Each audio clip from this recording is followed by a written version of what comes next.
Hey everybody, this is Muffin with the Daily Biker Podcast. Just here to let y'all know the opinions and ideas expressed in this show are those of the hosts and their guests, not to be confused with their partners and sponsors. Now, let's get it on. Hey guys, this is Sean from the Bikes and Beards YouTube channel, and you guys are listening to the Daily Biker Podcast. You're gonna love it. What? This is starting so awkward. It always starts awkward. That's facts. Lord. You're welcome. Anyways, you know what I don't know? What? Take a wild guess what I don't know. What we're going to talk we're about talking today? about? Exactly. Yeah, I have no idea either. I mean, you can talk about the... We haven't discussed the first. No, not thing. at all. Well, we've been busy this weekend. Yeah. Actually, I know what we... Okay. Anyways. Hey, everybody. Welcome back to the Daily Biker Podcast. My name is Marcus, and I am your clueless leader. And today, we're going to go on a learning journey. Are we? Hopefully, we'll figure out what we're talking about. Usually, by the end of the episode, we'll know what we're talking about. Usually takes that long.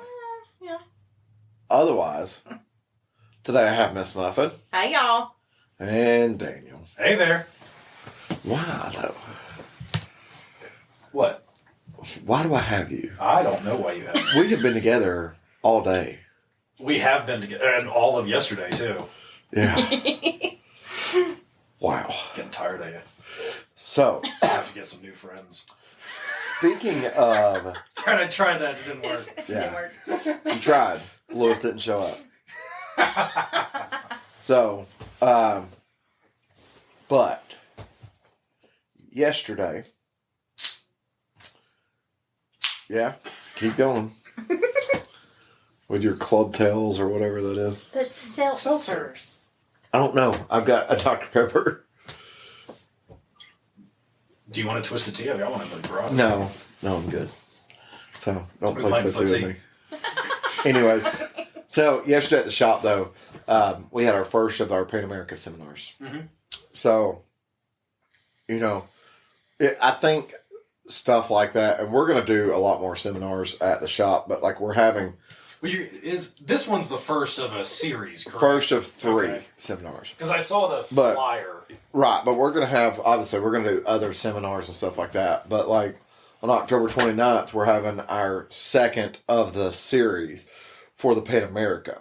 Okay. So this one, what we did was your before the ride. Yeah. You know, what to check on your motorcycle, what gear is available, and what to check on your gear before you go riding, what accessories are available. Kind of sounded like an introductory to the Pan America. It's I don't want to say that, but that's kind of what it was. Yeah. And it's crazy to think, you know, when I set this forth, because me and Sean sat down and kind of talked about the things that we wanted to talk about, and I was like, well, you know, we start with putting the bike on the center stand, doing a full walk around the bike, all the controls on the bike, how the suspension works, all the little features that you should know about the motorcycle, that when you buy the motorcycle, Yeah. the salesman should go over In the theory. bike with you. Yeah. But we have several people in our area that haven't bought bikes from us that have started realizing how involved our dealership is in Pan America's, and have started coming around and wanting to learn from our dealership, and those types of things. And, you know, like putting the bike on the center stand, okay? That seems like it shouldn't be any big deal. That's a big bike, though. I have watched people that helped develop the Pan America struggle putting the bike on the center stand. And that was not they couldn't put the bike on the center stand. There is a right way Yes. to put I don't want to say there's a right way and there's a wrong way. There is only one right way to put a bike on the center stand. Mm-hmm. Can you do it other ways? Yes. The most correct method of putting the bike on the center stand takes minimal effort. You don't have to be big. You don't have to be tall. And it's super easy. Yep. I've seen people fighting to do it. I've taught people how to do it, and they're like, "Holy crap! Wait, show me that again." That was, and they do it, and it's like, wow, because you see people, and immediately when people put a second hand on the bike, I'm like, you're already doing it wrong. Yeah. I'm like, I'll put a second hand on the bike just to help stabilize it, but you should be able to do it with one hand, 1 foot. That's it. Mm. Yep. If you can't do it with one hand, 1 foot, you're not doing it correctly. And the same, though, keep in mind, the same applies to even bigger bikes than the Pan America. Mm-hmm. So, it's really interesting, though, to hear some of these customers that we meet and we talk to, and like we got to talk to yesterday, the things that they don't know, they weren't told. Yeah. You know, the bike has different modes, has a rain mode and a street mode and a sport mode, an off-road mode and an off-road plus. And it's like, okay, well, let's go put the bike in off-road plus. Like, what does that mean? Right. And they're like, well, I get to off-road, but then it just goes back to rain. Where's off-road plus? And it's like, well, that's a feature built into the bike. Let me show you how to access that. Yeah. And then, like you said, what does that mean? What's the breakdown? What happens in rain mode? What happens in highway mode? What happens in sport mode? What happens in off-road mode? And then what happens in off-road plus? And even beyond that, it has 2 custom maps that you can create for yourself on the bike, and what you can and can't do with those custom mapping. Which the custom mapping, a lot of people might go, oh, you got to hook a computer up, do all this other stuff. Nope, it's right on the screen. It's literally like if you've ever played a video game and you're controlling your settings about you want this and this and this. That's literally what it is. And you can turn them off and on. Well, I think it's definitely helped with most motorcycles nowadays having that big digital display. You have a computer right in front of you to do the things that you want to do with. It's different than the days of the analog gauge. Yeah. Mm-hmm. Yeah. So the class was a success. It's not a huge group, but when you consider the amount of Pan Americas that are out there, that's not a huge group either. Yeah. You're talking a limited number of people. Correct. Yeah. I mean, in our DAT, which is not even don't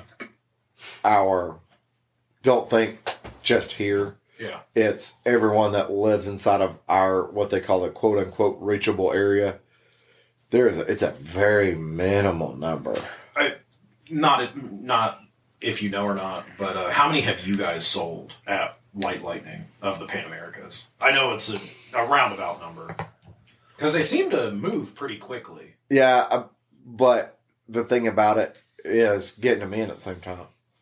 You know what I mean? Yeah. Because like right now we have like 2 or 3, but like next week they could all be gone, and it might be 6 months before we see another. I am amazed nobody's bought that blue, white, and red one. Red, white, and blue. No. Yeah. Or I guess it is white with red and blue. Mm-hmm.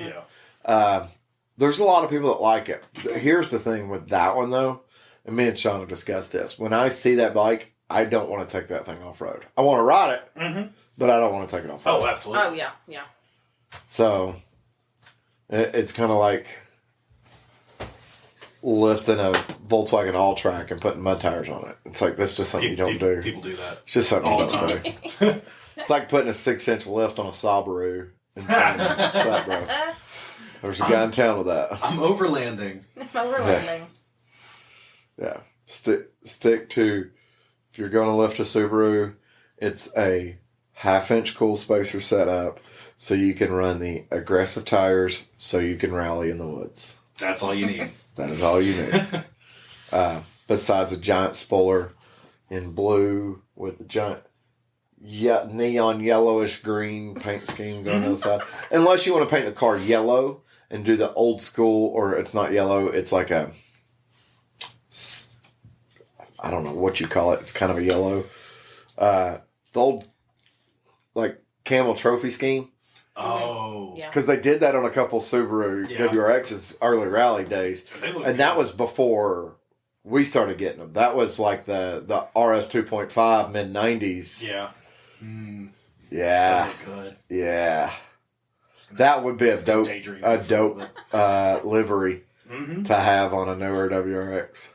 They don't really do the color patterns like that. They don't do liveries really Which is anymore. kind of a shame. I think. I mean, I don't think anybody really does liveries anymore.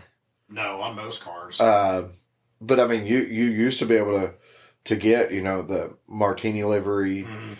You could buy, You know, and same thing with bikes. You used to be able to buy these a CBR with this livery. You know, Repsol, it's no longer like, oh, I got the Repsol livery. And half the people that ride motorcycles don't even understand that terminology. Well, for a while, they stopped doing the Repsol on anything but the 250. Oh, yeah, that was the coolest Repsol I ever made. Yeah. But, you know, it's a shame that they wouldn't do that on the 1000 or the 600. They were just running it on the 250 only. Well, it was in a transition period for those bikes. Yeah. Yeah. So they should have done it on the Rebel only. Only on the Furies. Yes. A Repsol Fury. Orange frame, Repsol livery. That's where I'm at. There you go. I would That's buy, it. I would buy one. My day's done. Yeah, I don't never have to need say another- anything else. I never need another motorcycle. Yeah. And on that note. Good night, everybody. I guess I'm on the WRX thing because I watched the Grand Tour The Scandy Flick. The Scandy Flick. Yeah. But anyways, The Audi did the best. back to motorcycles. No, it didn't. Back to motorcycles. That Audi was not a rally car. No, it wasn't. No, it wasn't. Do you know why? Because it was not a Quattro. It's not a Quattro. Yeah. But it got painted. The wrong paint scheme, though. Yeah, I know. The paint scheme was supposed to be like the red and white Marlboro, not Marlboro, Yeah. but Marlboro Yeah. paint scheme. So, yeah. Anyways, so back to Pan Americas. Yes. Where we started at. So So you know this is never scripted, so it's a conversation. Yeah. Part 2 of the Pan America seminars is we're going to be talking about being on the trail. Yeah. You know, what do you do if your chain breaks? What if you do? What do you do if the bike falls over? If you get a puncture? What do you do if the bike falls over? What do you do if you or one of your fellow riders gets injured? How do you treat that situation? What do you do if depending you on hit a the truck injury? on the trail? Hopefully, if you hit a truck on the trail, you're not on a 1-lane way out in the woods during the middle of black bear season. None of that statement made sense. Like, not what I just said to the world. The statement that doesn't make sense, the way I worded it the other night, was while riding his Harley Davidson in the woods, he hit a truck. Yes. A Ford Ranger. A Ford Hit Ranger. a Ford Ranger. That's what doesn't make any sense. But the people that are in the know that it makes sense. If you know, you know. And knowing is half the battle. Anyways, but no, we're going to talk about, that. Yeah. With what happened to the motorcycle, what can you and what can't you do. If someone was to get injured, how to go about kind of taking care of those injuries, but also addressing, the tools to have. Mm-hmm. And those types of things. Well, I think that's something that every rider should know, regardless of where you're riding, what type of motorcycle you're on. Well, know how to fix a tire. Well, pause on you. Okay. Part 3, we're going to talk about after the ride. Okay. So, how to clean your motorcycle. I know that sounds crazy, but, A lot of people don't. certain things don't need to go on certain things. Certain things do need to go on certain things. I hear people all the time that are like, oh, you don't spray the battery. Just all that stuff. So we're going to go through all that stuff. But also when you're washing your motorcycle, whether it's a road bike or a dirt bike, that is a great time to start inspecting and looking over things. Because while you're sitting there scrubbing the tire, go ahead and take a good look at those tires. Go ahead and measure that tread depth. Go ahead and look for irregular wear or those types of things. Don't forget to tire shine them. Go ahead and check your tire pressure. You only put tire shine on the center tread of motorcycle tires. Yep. You're not supposed to put it on sidewalls. No, that's dangerous. So don't do anything we say. We are not licensed professionals, and we are not responsible for you being an idiot. So, but yeah, we're going to go over that stuff. Now, in December, we're actually going to have a Boom Audio seminar. Boom Audio is the audio system that comes factory in a Harley Davidson. Now they do sell upgrades. So, is there a radio in the Pan America? No and yes. Okay. No, there's not. Okay, But you can run your radio through the screen. Okay. Yeah, no, we're getting away from Pan America after the third one. Okay. So we have After the Ride, and then we'll move on to another. I was just curious. Another seminar where we're going to talk about Boom Audio. So any of the bikes that have audio, we're going to talk about the factory audio system, how the navigation works, how the features, controls, shortcuts that people don't know, how to hook up the Bluetooth on the phone, because I've had to show about 5 different people in the past month how the Bluetooth works. Even people that are like, I got my phone hooked up, but it's still not playing. Well, let's push right here. Oh, look, now it's working. It's working. So, it's amazing. It's crazy that you have to do something. But go through that stuff, but also then talk about the available upgrades that you can do through Boom Audio, because there's a whole lot to do. So right now we actually have an Road Glide ST that we're putting the Stage 2 audio in the front. We're doing these saddlebag lid speakers, and we're doing the Rockford Fosgate actually has a drop-in sub kit. So I know a lot of people are like, oh, now you just lost your saddlebag. Nope, because it's a plug-and-play drop-in sub. So when you're coming to bike night, or you're going to the bike week, or wherever you're doing, you can have your 10-inch sub in your saddlebag and being cool. But then as soon as you got to go on a long ride, it literally 2 plugs. It's got a handle built onto it. You lift it up out of the saddlebag, and you still have your saddlebag. Yeah. That's pretty cool, actually. That is pretty cool. Yeah. I think it's a genius idea. Yeah. Well, I mean, instead of having to hard mount everything, or like the lid speakers that take up space, and you can't change those out. Yeah, well, they don't take up as much space as what you think. But I mean, they don't come down any further than the lid. Still, it does limit some of the space. Because I like to stack my saddlebags into the lid. Have you seen my saddlebags? Yes. The inside of my saddlebags? Yes. So you know how I put stuff in my bag. I do. I've seen it. Yeah. That's why you had to buy that extra box for the back. I bought the extra box just to have on there for winter. We're at the end of summer, and I've never taken the box off. Yeah. Honestly, it's good storage. Storage is something that's always great. I know we've talked about that before. Yes. Having storage. Yes.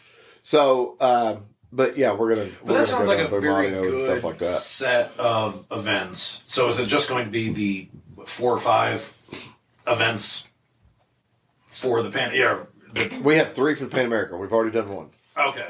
So before the ride, on the trail, and then after the ride, and then the Boom Audio, and then we're gonna do Boom Audio before Christmas. We're gonna do that in December. Yeah. Good time to talk about audio. Well, actually, we're gonna do we're gonna do a push on Boom Audio. Yeah. So, and then in probably not January, probably February, we'll do taking care of your motorcycle. Just generalized taking care of your bike. So is this something that... It's wintertime. Yeah. Keeping your bike clean. Those types of things. Are these type of seminar events something that White Lightning is going to start doing more of? Yes. I don't know once it gets warm again if we will take a break. Yeah. Or if we'll continue. Or if we'll move the seminars to being something that's more involved with outdoorsy stuff. But I think towards the 1st of March, we're going to do one about packing. Yeah. Which I know does not seem like most people don't think that's a big deal. It is a big deal. It is, yeah. If you know what you're doing, I can pack for me and without telling Heather, oh, you can't bring that, you can't bring this, you can't bring that, you can't bring this. You do have to make some limitations. Yeah. Yeah. But I can pack for me and Heather in 2 saddlebags for a week. Yeah. Yeah. I don't have to have this big tour pack. Now, everybody's sitting here going, well, my wife has to have 4 pairs of shoes. No, she doesn't. No, I don't. Yeah. It's amazing So, you can just wear a pair. Well, that's the thing. And here's what I tell everybody. If you're a shoe person, you're like, well, I got to have this shoe and this shoe and this shoe. Okay. Nope. Wear your boots. Mm-hmm. Pack your tennis shoes. And 1 pair of tennis shoes and 1 pair of flip-flops. Yep. And that's what I do. And that's it. So, last year, or not last year, the spring when we went, I didn't even pack flip-flops. No. I didn't pack tennis shoes. I wore a pair of boots. Yep. And I had my slip-on Vans. Yep. That I wore as my tennis shoes / everything / shoes. House shoes / went to the beach in my slip-on Vans. If I wasn't on the bike, yes. I had a pair of boat shoes. Yeah. Yep. So, and that limited the packing now. Yeah. But it's like, you have to be realistic with yourself. If you're someone that in 7 days wears 7 different pairs of blue jeans, you might have other issues to worry about over packing stuff. Yeah. Yeah, that's all. You have a issue with clothing. Yeah. Like, I mean, when we went down to Panama in the spring, I think I had 3 pairs of pants total, just in case. What condo in this day and age when you go to Bike Week doesn't have a washing machine? Exactly. Yeah. And for us at Food City, you can actually get, it's a small bottle of laundry detergent. It's actually 6 loads. It's $1.25. Mm-hmm. And that's all you need. Yeah. In that case, yeah. And that's 6 loads. Mm-hmm. I mean, I'm telling you now, you're gonna have to make sacrifices. But like, I know people. Okay, I know girls that have went for months on the road. Yeah. So it can be done. It can be done. Yeah. Without having to bring one of everything. Yes. Yeah. Now, if you're a guy and you can't wear a pair of blue jeans at least 2 days, you have an issue. You should probably take showers. That's probably not a bad idea either. Anyways. Yeah, so in 2 weeks... I think that's great that you guys are doing this seminar series, getting people into the dealership, teaching them how to do stuff, showing them things that they might know, but they might not, or have never thought about it, or gone down that path of how to prepare for certain things. Mm. Well, there's so many things that people think they know. Yeah. And I'm not saying I'm the expert on that stuff, but there's so many things that people think they know, and they don't until they do it. Like, I'm really good at packing. I'm better at packing now, like in the past couple years, than I was a couple years ago. Because, I could pack small, I could pack light, and I would roll my stuff. I didn't know how to tight roll properly, and I do know how to tight roll now. Mm-hmm. I mean, I literally right now in that duffel, you see my duffel? Yep. It's a decent sized duffel, but it's not huge. It can fit sideways in the back of your compact car. Yeah. I mean, it's like 3.5 foot long by like 18 inches wide and probably 18 inches tall. I can literally pack like a couple pairs of boots, a couple pairs of tennis shoes, socks, all our bathroom stuff, and all our clothes, including sweatshirts and flannels and everything, in that duffel for a week. Yep. Yeah. Oh, absolutely. I do it all the time. I'll do it again in 2 weeks. So. I know. You guys are excited, aren't you? We are very excited. Yes. We are very excited. My little buddy's going to be back with us for that trip. It's going to be a good time. Absolutely. Hey, you know what? I want people to comment on, not on this podcast, but send us a message on Instagram at The Daily Biker, Facebook at The Daily Biker. Email us The Daily Biker Podcast at gmail.com. Let us know. I'll tell you what I think would be a good episode. So, a lot of people like the game Chop, Ride, Sell. Yeah. What if we did a live stream? Okay. Of us filling out more chips for Chop, Ride, Sell. Oh. If you guys have a bike selection. So, like, we set a time and a date up. Well, my thought is we set a time and date. We go on, whether we do it Facebook Live or YouTube Live or Instagram or whatever. Yeah. We do a live stream. We empty out the bag. You know, we call out what we got. Maybe we have a whiteboard or something, and we write this stuff down on the whiteboard so people can see it. If people can say, yeah, leave that one in the bag. No, take that one out of the bag. Here's one you don't have. Stuff like that. I think that would be cool. I think that would be cool That'd because, be fun, you know, actually. while we have a knowledge of a lot of motorcycles, there's some that we've overlooked or not thought about or... Correct. You know, Yeah. there's a lot out there, and that we just don't have experience. Well, with. and there might be things that like are too similar Yeah. that we're not realizing. You mean like all the Harleys? No, I mean like Livewire e-bike. Yeah, I mean, true. yeah. I mean, there might be too I don't much. think we have the live wire in there though. I think we just have. I don't think we do either. But that's what I'm saying. There might be stuff that's too similar. There might be stuff we can take out of that bag, like the Judge Dredd bike and stuff like that. The double number scooter. I don't know. The D&D scooter. D&D scooter. The rental company. We might add stuff to it, like CRF 110 Supermoto. Mm-hmm. That's where I'm going right now. I know you're just I want a CRF 110 Supermoto street legal. street legal. That would be fun. That would be really fun because I was watching. I was actually watching videos of the race series that they have with those. So they'll run guys taking them around like go-kart tracks.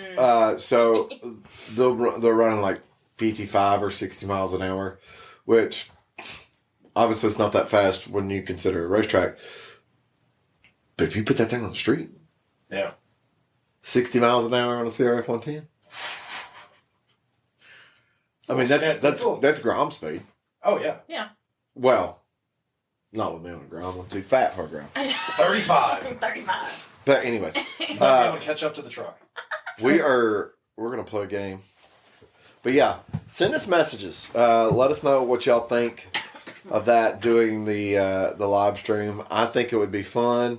And we like hearing from you guys. Yeah, we if like to people know what like you the say. idea of that, then we'll get it set up. You can also let us know whether you think it should be on Instagram or Facebook. And no, it won't be done at 3:00 on a Saturday. We'll set it up. It'll be like a Sunday evening or a Saturday evening. Yeah. That way it gives more people a better opportunity to be able to do it. Absolutely. Yeah. I think a Sunday evening might actually work out better for most people. Probably a little bit better. Most people do tend to stuff. chill at home on Sunday night. Yeah. Yeah. Well, and in case you haven't seen, we have started putting out YouTube videos. We've got 2 currently. When did we do that? I don't know, Marcus. When did we do that? I have no idea what you're talking about.